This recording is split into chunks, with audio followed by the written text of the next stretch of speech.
Welcome back into Talking Fitchburg. Scott Girard sticking around for the Fitchburg Star, and he now puts on the other hat here. Nah, it's the same hat. It's the same one. It's our normal segment with Scott, and that's getting you updated on the council meeting. So in case you missed it, it's kind of a chance, Scott, writing the articles anyways for the paper. So it's nice to get kind of a quick synopsis of from your perspective on what happened at council. So without further delay here, Scott, we'll start with the at-edge development.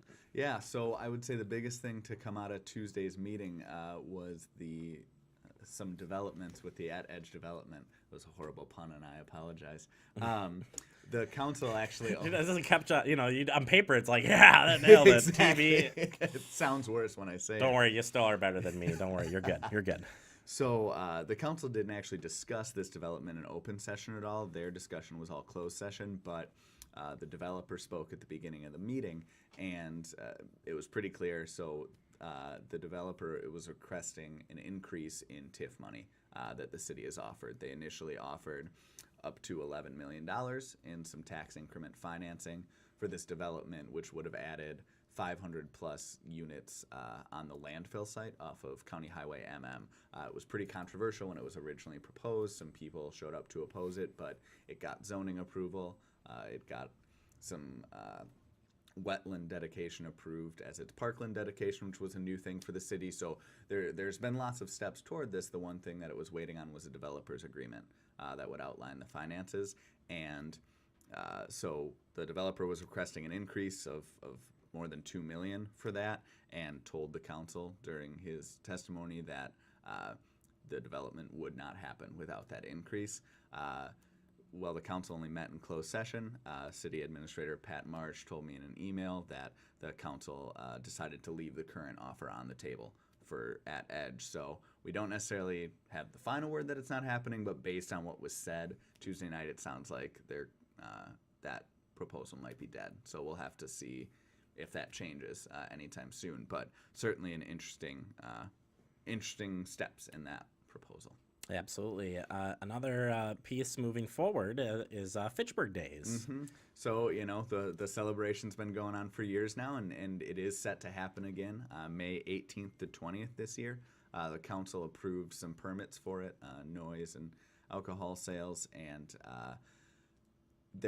over the past few years, there's been some controversy and some personal discussion that happened during the approval of Fitchburg Days, and it certainly got a little personal again this time. It was brought up about the nonprofit status of Fitchburg Days Incorporated and the tax status of the person who runs that, Jay Allen, at Tuesday's meeting.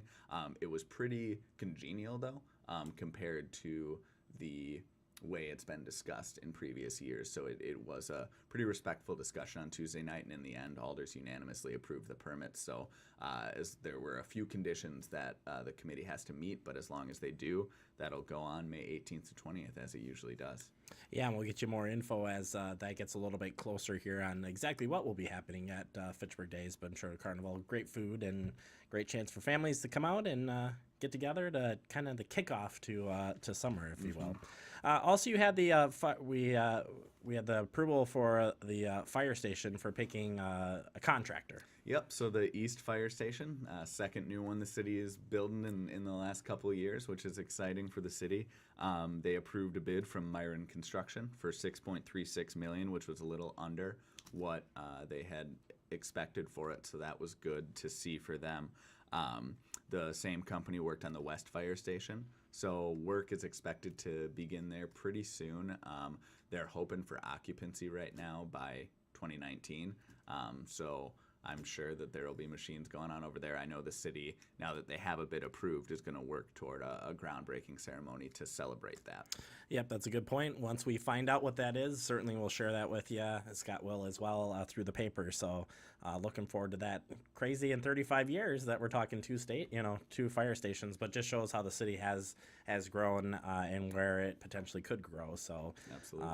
Very interesting stuff there. And then wrapping it up, there were other closed sessions involved on Tuesday as well. Yeah, a lot of 3 closed sessions on one agenda for 3 separate topics is more than I've seen in a long time. It was pretty interesting. So the other 2 were on the Town of Madison annexation and negotiations with Dane County over Fish Hatchery Road. So with the town of Madison, the city of Fitchburg and the city of Madison have been discussing for a while about its annexation, which was originally set for, I believe, 2022.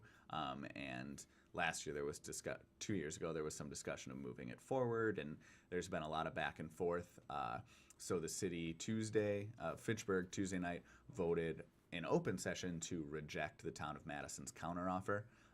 And so there's really no progress right now on that, but I'm sure the three bodies will continue negotiations going forward. That's certainly going to have a major impact on the fire services and EMS and police and all of those things. So it'll be interesting to see what happens.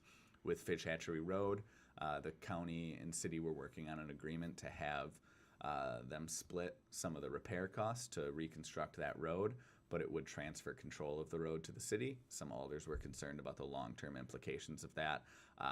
Really no formal discussion in open session or formal decisions made Tuesday night. I think negotiations are just ongoing for that. Absolutely. So either way, if you want to find out more information about the council meeting, certainly hit up the Fitchburg's website, fitchburgwi.gov, or you can head over to the Fitchburg Star's website where they'll have wrap-ups of all of council meetings and other great stories there. So Scott, nice to see you in person, and appreciate the time as always. Thank you for having me. All right, we'll wrap up the show next. You are watching Talking Fitchburg.